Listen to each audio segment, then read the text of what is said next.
नमस्कार। 4 बज चुके हैं और 4 का चक्रव्यूह लेकर हाजिर हूं मैं पूजा यादव। 4 बजे की 4 बड़ी खबरों का रुख करेंगे। पहली बड़ी खबर है कि गोरखपुर दौरे की सीएम योगी आदित्यनाथ के गोरखपुर दौरे की आज दूसरा दिन है और सीएम योगी आदित्यनाथ ने गोरक्षा पीठ में श्रद्धांजलि कार्यक्रम में हिस्सा लिया। इस दौरान महंत अवैधनाथ के जीवन दर्शन को याद करते हुए कहा कि संतों ने आजादी के आंदोलन को नेतृत्व दिया है। इसके अलावा सीएम योगी ने कई कार्यक्रमों में भी हिस्सा लिया। दूसरी बड़ी खबर जिस पर रहेगी नजर वो है लखनऊ में समाजवादी पार्टी का सड़क पर संग्राम। पुलिस और सपा नेताओं के बीच खूब धक्का मुक्की भी हुई। तीसरी बड़ी खबर जिस पर रहेगी नजर वो है दिल्ली वासियों को सीएम अरविंद केजरीवाल की सौगात। दरअसल अब दिल्ली वालों को बिजली सब्सिडी चुनने के लिए सिर्फ एक मिस्ड कॉल देना होगा और उनका रजिस्ट्रेशन हो जाएगा, जिससे बिजली उपभोक्ता आसानी से बिजली सब्सिडी ले पाएगा। चौथी बड़ी खबर रहेगी बिजनौर से, जहां टीचर का टॉर्चर देखने को मिला है। मासूम छात्र को बेरहम टीचर ने इतना पीटा कि छात्र के अस्पताल में भर्ती उसे कराना पड़ा। हालत इतनी ज्यादा खराब हो गई। चांदपुर थाने के रसूलपुर नगला निजी इंटर कॉलेज का यह पूरा मामला है। इसके अलावा भी कई और छोटी बड़ी खबरों पर रहेगी नजर।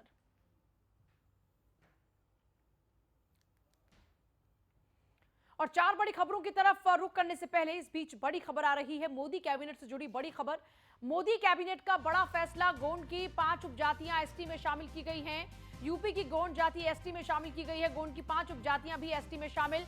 13 जिलों में गोंड जाति एससी से एसटी में शामिल। अनुसूचित जनजाति में शामिल हुई गोंड जाति। एससी नहीं बल्कि अब एसटी यानी शेड्यूल्ड ट्राइब, शेड्यूल्ड कास्ट से शेड्यूल्ड ट्राइब में शिफ्ट किया गया। अनुसूचित जनजाति में शामिल हुई गोंड जाति। और पीयूष तिवारी मेरे साथ जुड़ रहे, मेरे सहयोगी पीयूष देंगे ज्यादा जानकारी। पीयूष।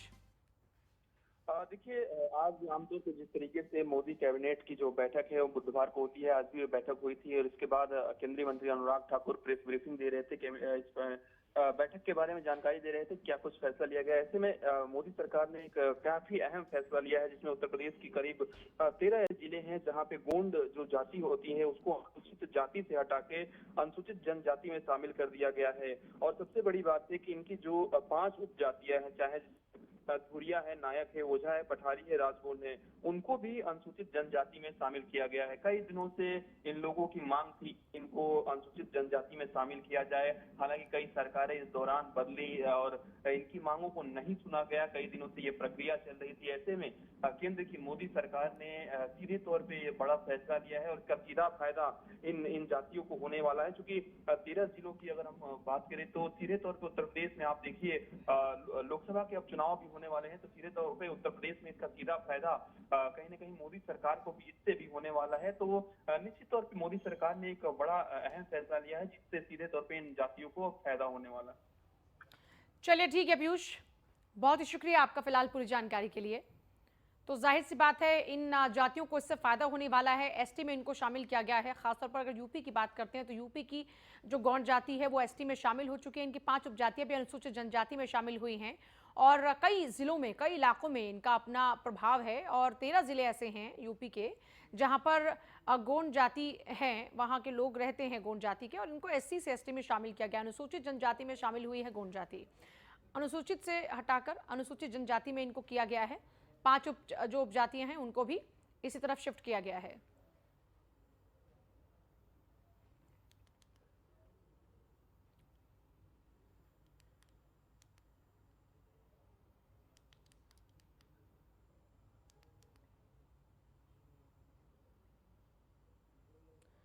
धुरिया, नायक, ओझा, पठारी, राजगोंड ये एसटी में शामिल हुई हैं। अनुसूचित से हटाकर उनको अनुसूचित जनजाति में शामिल किया गया है।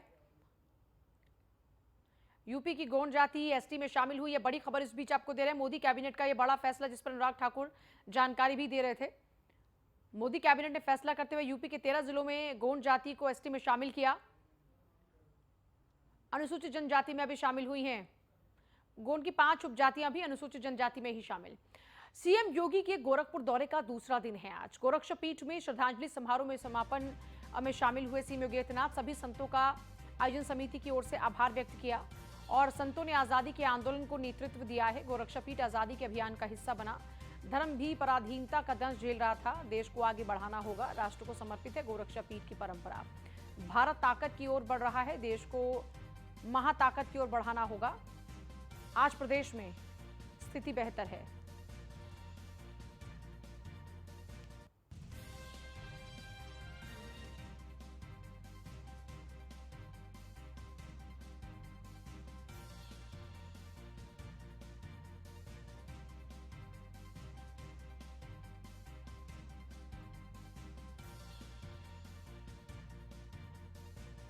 की आजादी के लिए उस समय की आवश्यकताएं क्या हैं?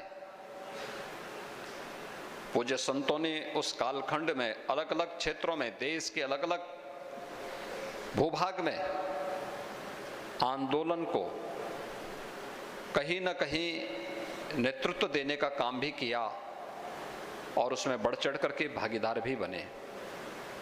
गोरक्षपीठ भी उससे कभी अपने आप को वंचित नहीं रखा। समाज के अनुकूल, युग के अनुकूल अपने आप को ढालना होगा और उसके अनुरूप देश और धर्म की रक्षा करने के लिए उस प्रकार के अभियान का हिस्सा बनना भी पड़ेगा। एक सप्ताह के अंदर उन विभिन्न मुद्दों पर चर्चाएं हुई। वे चर्चाएं चाहे वह भारत के सांस्कृतिक आंदोलन से जुड़े हुए मुद्दे हों, श्री राम जन्मभूमि पर भगवान राम के भव्य मंदिर निर्माण का कार्यक्रम,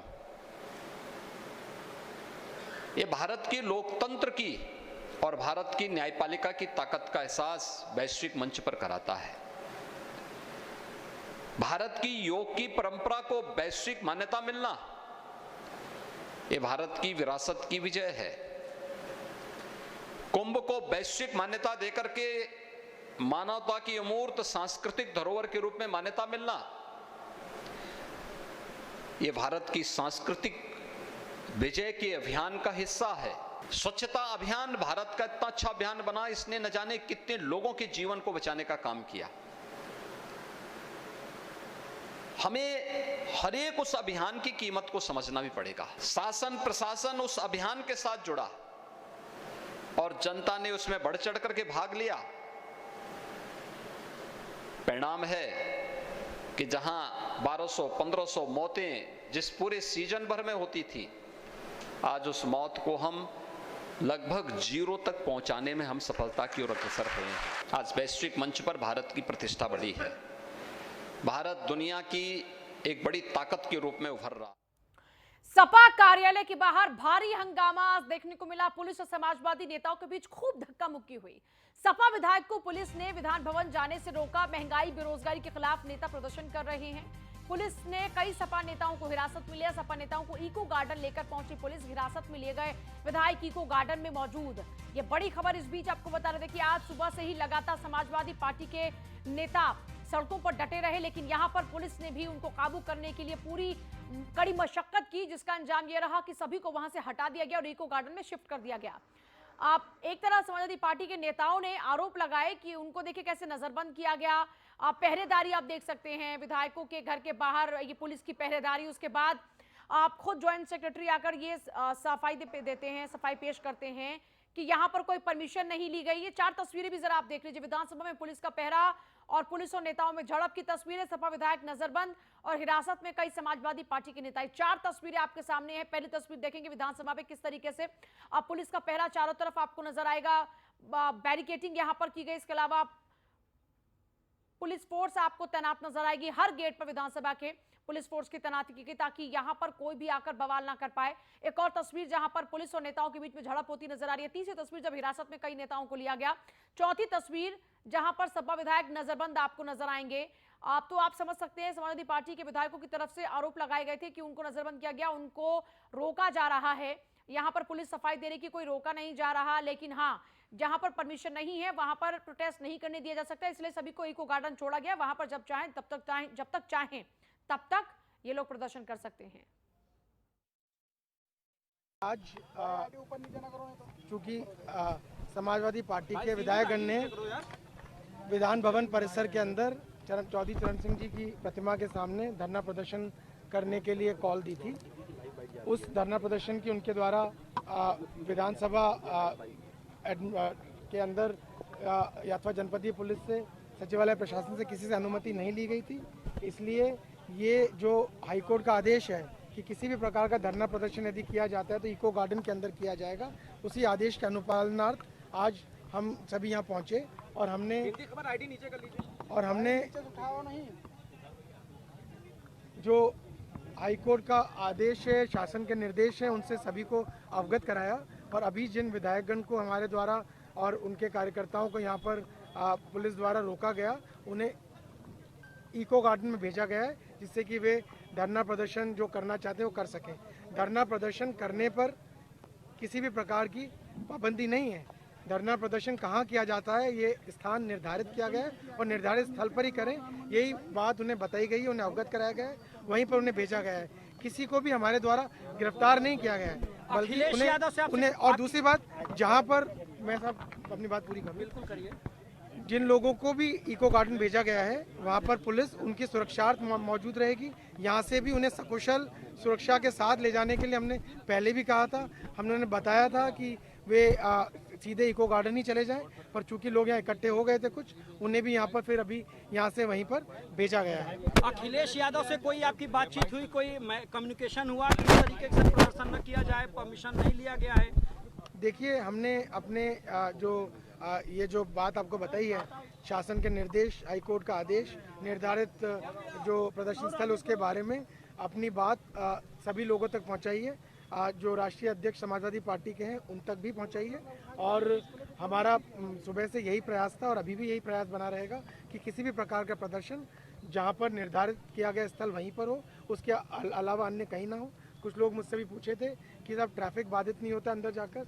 आपने देखा है कुछ विधायकगण के साथ में बहुत सारे कार्यकर्ता भी साथ में जाते हैं और अकारण अनावश्यक लोग बहुत सारे यहाँ सड़क पे परेशान हो जाते हैं, यातायात बाधित हो जाता है। किसी भी प्रकार की बाधा का सामना शहर की जनता को ना करना पड़े, व्यवस्था बनी रहे और उस व्यवस्था को सुचारू रूप से हम संचालित कर पाएं, इसीलिए ये सारी समाजवादी पार्टी के कद्दावर नेता सुखराम सिंह यादव ने अखिलेश यादव पर जमकर हमला बोला है। उन्होंने सीएम योगी के फैसलों की तारीफ की। दिल्ली में उनसे खास बातचीत की हमारे संवाददाता पीयूष तिवारी ने, सुनिए। महंगाई के मुद्दे लेकर समाजवादी पार्टी ने तय किया था कि आज विधानसभा के सामने वो प्रदर्शन करेगी। इसी बीच पुलिस ने कई समाजवादी पार्टी के नेताओं को घर में ही नजरबंद कर दिया है। हमारे साथ बातचीत करने के लिए समाजवादी पार्टी के वरिष्ठ नेता सुखराम सिंह यादव जी हैं। सर, किस तरीके से देखते हैं जिस तरीके से समाजवादी पार्टी ने कहा था कि विधानसभा के बाहर महंगाई को लेकर विरोध प्रदर्शन हुआ, कई समाजवादी पार्टी के वरिष्ठ नेताओं को नजरबंद घर ही में कर दिया गया है? देखिए, प्रजातंत्र में विपक्ष के पास एक ही रास्ता होता है, प्रदर्शन के द्वारा अपनी बात को सरकार के सामने लाने का काम करती है। और उसमें मैं समझता हूँ कि सरकार को सुनना चाहिए, प्रदर्शनकारियों की मांग जो है उस पर विचार करना चाहिए और इस प्रकार से उत्पीड़न करके उन्हें नज़रबंद नहीं करना चाहिए। बिना बात सुने समझे उनको इस प्रकार से नज़रबंद करना मैं समझता उचित नहीं है। समाजवादी पार्टी के कई नेताओं का कहना है कि ये सरकार लोकतंत्र की हत्यारी सरकार है। इस रवैये को देखते हुए कहीं ना कहीं ये बयान आया। मैं फिर कह रहा हूँ कि प्रजातंत्र में विपक्ष को अपनी बात कहने का अधिकार है और उसके अधिकार को कायम रहना चाहिए, उसके अधिकार पर प्रतिबंध नहीं लगाना चाहिए। सर, समाजवादी पार्टी में अध्यक्ष पद को लेकर एक बार फिर से चर्चाएं तेज हो चुकी है। कयास लगाया जा रहा है कि एक बार फिर से अखिलेश यादव को ये जिम्मेवारी दी जाएगी। आपको क्या लगता है कि अखिलेश यादव एक बेहतर उम्मीदवार, एक बेहतर अध्यक्ष रहेंगे? मैं समझता हूँ जब तक मुलायम सिंह जी हैं तब तक ये भी कहना संभव नहीं होगा कि समाजवादी पार्टी का राष्ट्रीय अध्यक्ष कौन होगा। यदि मुलायम सिंह जी नहीं चाहेंगे तब आगे की बात की जा सकती है। हम लोग मुलायम सिंह के समर्थक हैं, हम चाहते हैं मुलायम सिंह फिर राष्ट्रीय अध्यक्ष भी बने। अखिलेश यादव को आखिर आप क्यों नहीं चाहते हैं कि वो बने? क्या उनमें वो काबिलियत नहीं है जो मुलायम सिंह यादव में थी? जब तक माननीय मुलायम सिंह जी इन्होंने पार्टी बनाई है, जब तक उनका हमारे आशीर्वाद हमें प्राप्त है, हम लोग ये मानेंगे कि माननीय मुलायम सिंह ही इस नेतृत्व करने में सक्षम हैं और उन्हें ही बनना चाहिए।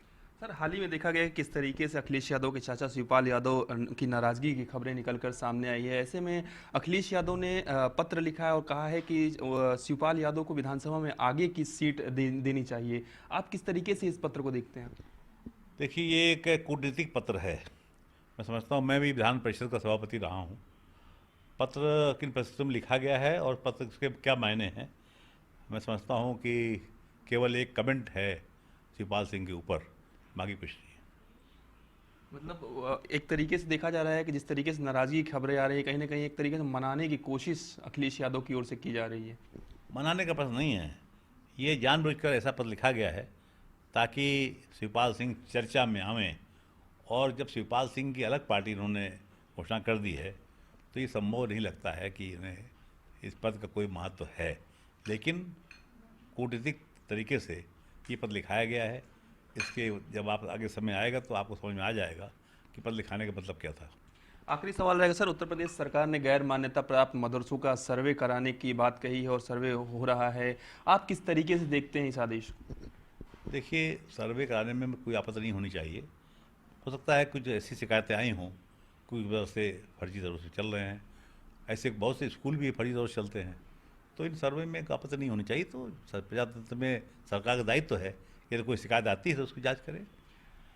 धन्यवाद सर। तो ये थे हमारे साथ समाजवादी पार्टी के वरिष्ठ नेता सुखराम सिंह यादव जी, जिनका साफ तौर पे कहना है कि अगर कोई भी मदरसा फर्जी तरीके से चल रहा है तो सरकार ने आदेश दिया है सर्वे के लिए, इसमें कोई दिक्कत नहीं है। वीडियो जर्नलिस्ट हिमांशु के साथ पीयूष तिवारी, नई दिल्ली। और बिजनौर में छात्र को शिक्षक ने बेरहमी से पीटा। शिक्षक की पिटाई से छात्र की तबीयत बिगड़ गई। अस्पताल में छात्र को भर्ती कराया गया। क्लास के वक्त छात्र को टॉयलेट जाने से मना किया गया था। छात्र के टॉयलेट जाने पर बेरहमी से उसकी पिटाई कर दी गई। चांदपुर थाने के रसूलपुर नगला निजी इंटर कॉलेज का यह मामला है।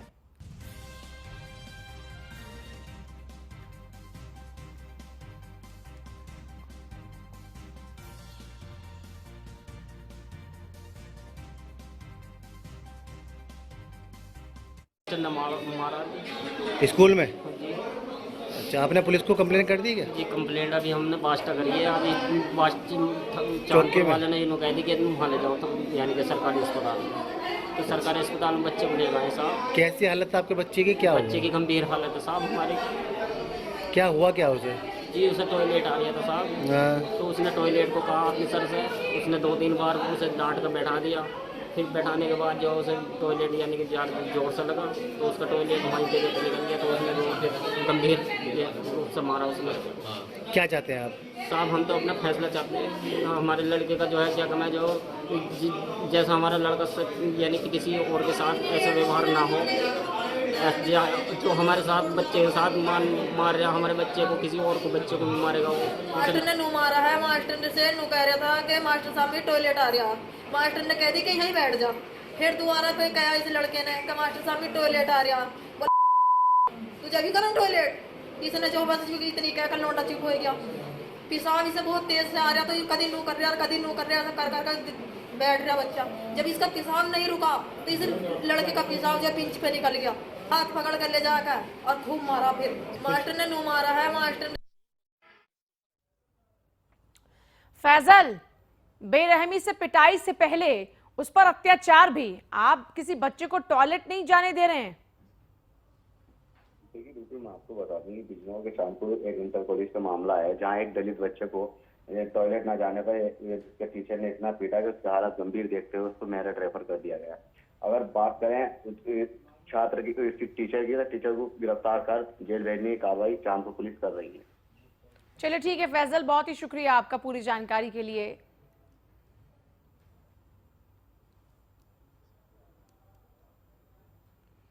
लगातार सरतन से जुदा करने की धमकियां मिल रही हैं। इस पर गाजियाबाद के लोनी से विधायक नंदकिशोर गुर्जर ने धमकाने वालों को साफ चेतावनी दी है और कहा है कि ये राजस्थान नहीं है, ये यूपी है और यहां सीएम योगी की सरकार है। इस मामले पर विधायक नंदकिशोर से खास बातचीत की हमारे संवाददाता सूरज शर्मा ने।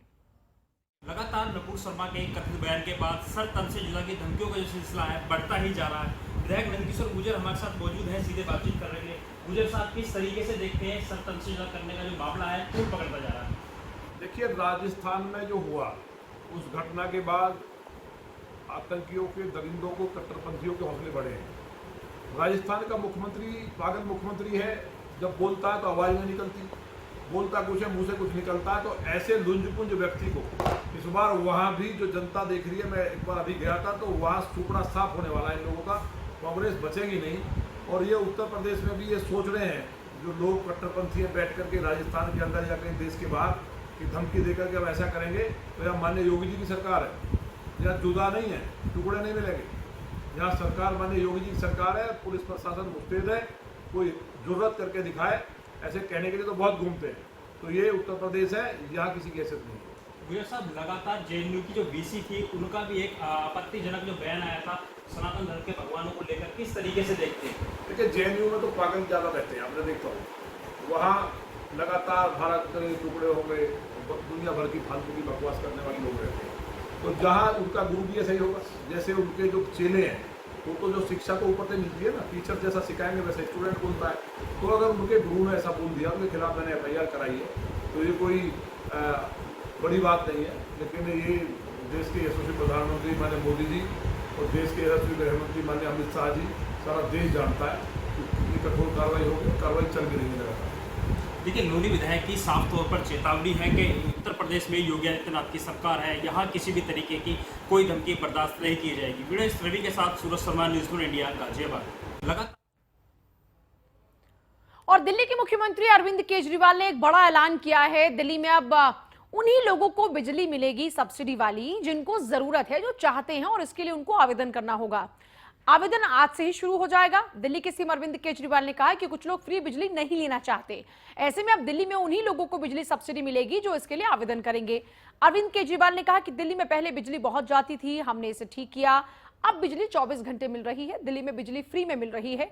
भ्रष्टाचार रोककर जो पैसा बचाया उससे लोगों को सुविधा दे रहे हैं। उन्होंने बताया कि दिल्ली में बिजली के 58 लाख उपभोक्ता हैं, इनमें से 30 लाख के बिजली बिल जीरो आते हैं, 17 लाख उपभोक्ता के आधे बिल आते हैं। हम उन्हीं को सब्सिडी देंगे जो सब्सिडी मांगेगा। यह सुविधा 1 अक्टूबर से लागू रहेगी। आज से आप ये सुविधा आप इलेक्ट्रॉनिकली आप करना चालू कर सकते हैं। इस नंबर पे मिस कॉल कर सकते हैं, मिस कॉल करके आपके पास फॉर्म आएगा, आप रजिस्ट्रेशन करना चालू कर सकते हैं। 31 अक्टूबर तक जितने लोग अप्लाई कर देंगे उनको 1 अक्टूबर से जारी रहेगी सब्सिडी, समझ गए। 31 अक्टूबर के बाद नवंबर में जो करेंगे फिर उनको अक्टूबर का बिल भरना पड़ेगा, उनको नवंबर के आगे की सब्सिडी मिलेगी। फिर दिसंबर में जो अप्लाई करेंगे उनको अक्टूबर और नवंबर का बिल भरना पड़ेगा, उनको फिर दिसंबर से आगे की सब्सिडी मिलेगी। और इसके लिए जनता तक इस बात को पहुंचाने के लिए कॉम्प्रिहेंसिव कैंपेन हम लोग लॉन्च करेंगे घर घर तक, ताकि ऐसा ना हो किसी को जानकारी ना मिले और वो रह जाए इसकी वजह से। और ये साल में एक बार किया करेंगे कि साल में एक बार हर आदमी को अप्लाई करके सब्सिडी मांगनी पड़ेगी। मान लो कोई कहता है कि अब मुझे सब्सिडी नहीं चाहिए, तो हर साल उसको एक मौका मिलेगा अपनी सब्सिडी विड्रॉ करने के लिए। आज से आप ये सुविधा आप इलेक्ट्रॉनिकली आप कर।